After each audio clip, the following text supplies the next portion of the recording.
Halo Bray, kembali lagi di Gaptek News. Seperti biasa, setiap minggunya gue akan meng-highlight beberapa berita yang menurut gue menarik, tapi nggak tahu kalau menurut lo.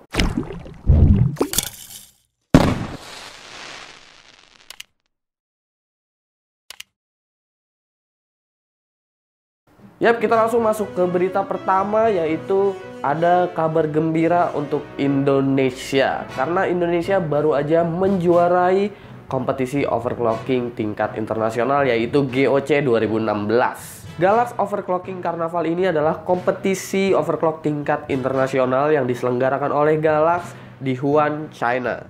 Alpha Jonathan atau biasa kita kenal Lucky Noob, perwakilan satu-satunya dari Asia dan dari Indonesia, berhasil lolos kualifikasi ini dan meraih peringkat pertama dengan selisih poin yang sangat tipis dengan runner-up-nya, yaitu Vivi yang berasal dari negara South Africa. Di sini Alpha sangat membuktikan skillnya dengan mengalahkan 11 top overclockers ternama di dunia. Lolos di peringkat ke-7 pada saat kualifikasi seperti sebuah lucky number 7 bagi Alpha Jonathan.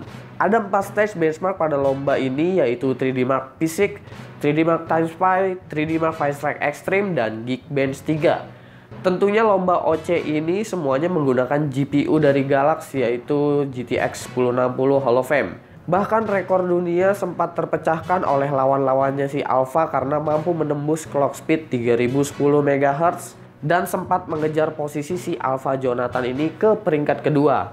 Sesuai nickname-nya Lucky, pada menit-menit akhir Alpha Jonathan akhirnya berhasil naik lagi ke peringkat pertama dengan selisih 2 poin aja sama lawannya si Vivi itu yang berada di posisi runner up dan berhasil menjuarai kompetisi tingkat internasional ini. Berita kedua itu ada dari AMD. Yap, AMD Ryzen. Ya, mungkin dari kalian udah ada yang mendengar duluan berita ini ya, karena AMD waktu tanggal 13 kemarin melaunching CPU terbarunya yang namanya Ryzen dan mengadakan live streaming di channel YouTube-nya AMD sendiri. Ya, Ryzen atau Summit Ridge, CPU kelas high-end dari AMD ini pada saat demo Blender diuji melawan Core i7 6900K. Sesuai rumor yang beredar, pada saat tes tersebut Ryzen mampu mengimbangi bahkan melewati tipis i7 6900K. Ryzen ini CPU dengan 8 core dan 16 thread dengan clock speed 3,4 GHz plus, alias clock speed si Ryzen ini punya boost clock juga sama seperti Skylake atau Kaby Lake, seperti itu. Nah, untuk Ryzen sendiri ini dia udah pasti menggunakan soket AM4 yang udah mensupport RAM DDR4. Akhirnya AMD menggunakan RAM DDR4 dan juga udah mensupport NVMe SSD, PCIe Gen 3 dan mempunyai teknologi terbaru yaitu Sense MI, yang katanya ini adalah kunci utama performa dari Ryzen dan bisa jadi santapan menarik untuk overclocking. Sayangnya pada saat demo kemarin AMD belum menunjukkan MSRP atau harga dari Ryzen ini. Entah rumor harga dari $500 itu benar atau enggak, kita harus menunggu sampai Ryzen ini rilis pada kuartal 1 2017, yang berarti itu tandanya selambat-lambatnya adalah bulan Maret 2017. Dan kita masuk ke berita ketiga sekaligus berita terakhir dari Gaptek News, yaitu GTX 1080 Ti resmi akan rilis pada kuartal 1 2017. Wow. Jadi pada kuartal 1 2017 ini akan banyak komponen-komponen baru yang sangat-sangat menarik ya. Karena ada si Ryzen dan juga Vega.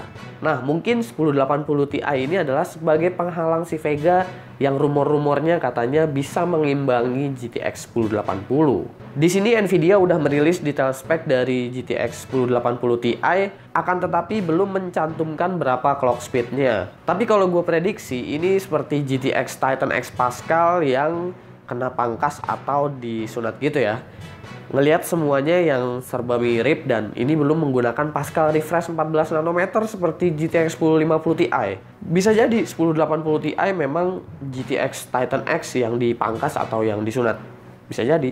Kita tunggu aja pokoknya sampai kuartal 1 2017, yaitu antara Januari sampai dengan Maret 2017. Semoga rilisnya nggak lama-lama banget di Indo ya. Oke, segitu aja Gaptek News yang bisa gua highlight untuk minggu ini. Jangan lupa like, share, dan subscribe jika video ini menarik dan bermanfaat buat kalian semua.